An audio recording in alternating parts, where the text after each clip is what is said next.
بسم اللہ الرحمن الرحیم۔ ہانیہ کے گھر والے بنگال کے ایک چھوٹے سے ضلع میں رہنے والے ہیں، جہاں ان کا چھوٹا سا اہل خانہ جس میں 1 سال کی بچی اور اس کا شوہر حسین شامل ہیں۔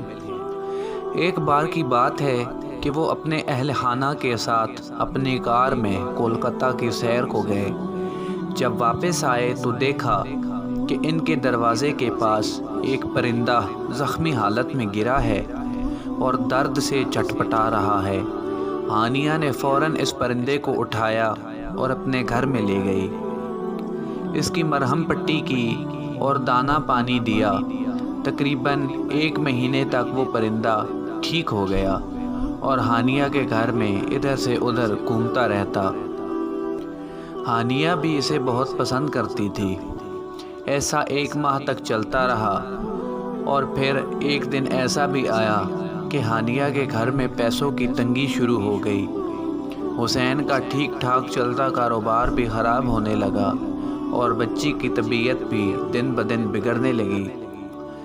ایک روز کا واقعہ ہے کہ ہانیہ رات کو اپنے کمرے میں سو رہی تھی اور بجلی چلی گئی۔ ہواؤں کا شور، درختوں کے پتوں کی آواز اور آسمان پر کڑکتی بجلی اور چاروں طرف اندھیرا ہی اندھیرا تھا کہ ہانیہ کی آنکھ کھل گئی۔ وہ بہت گھبرا کر اٹھی اور اندھیرے میں ماچس تلاش کرنے لگی کہ اس کا ہاتھ کسی چیز سے جا ٹکرایا۔ اندھیرا تھا اور درختوں کے پتوں کی آواز بھی تھی، اس لیے نہ اسے صاف سنائی دیا اور نہ دکھائی دیا۔ ہانیہ نے جب اس چیز کو چھونے کی کوشش کی تو کسی چیز نے اس کا ہاتھ کس کر پکڑ لیا اور وہ زور سے چلانے لگی اور ہاتھ چھڑانے کی کوشش کرنے لگی۔ اس کا شوہر بھی گھر پر موجود نہیں تھا۔ وہ اس چیز کی پکڑ سے خود کو چھڑا نہیں پا رہی تھی کہ تبھی اچانک سے بجلی آ گئی اور آسمان بھی کچھ صاف ہونے لگا۔ کمرے میں روشنی آتے ہی وہ چیز غائب ہونے لگی تھی، پر ہانیہ کی نظر اس پر پڑ گئی۔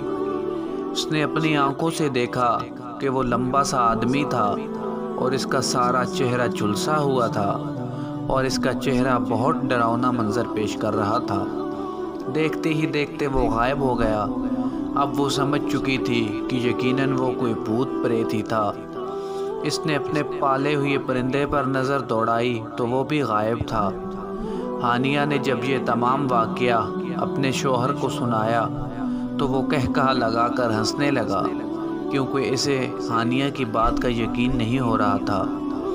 لیکن جب ہانیہ نے اسے اپنا ہاتھ دکھایا تب جا کر اسے یقین ہوا، کیونکہ اس کے ہاتھ پر پرندوں کے پنجوں کے نشان ابھی بھی موجود تھے۔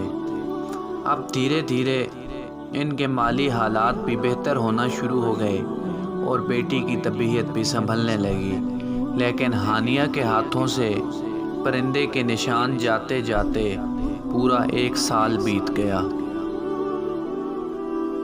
مزید ہر طرح کی کہانیاں اور مورل سٹوریز کے لیے چینل کو ضرور سبسکرائب کر لیں۔